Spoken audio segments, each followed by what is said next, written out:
آمن الرسول بما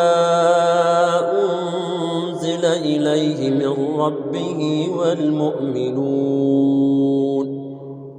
كل آمن بالله وملائكته وكتبه ورسله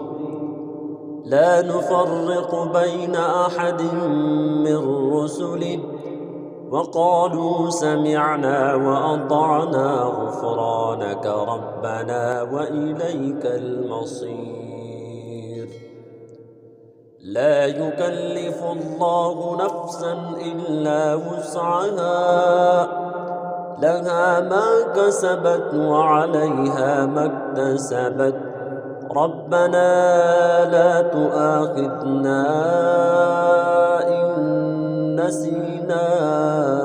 أو أخطأنا ربنا ولا تحمل علينا إصرا كما حملته على الذين من قبلنا ربنا ولا تحملنا ما لا طاقة لنا به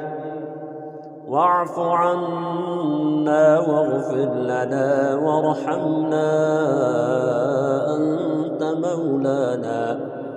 أنت مولانا فانصرنا على القوم الكافرين.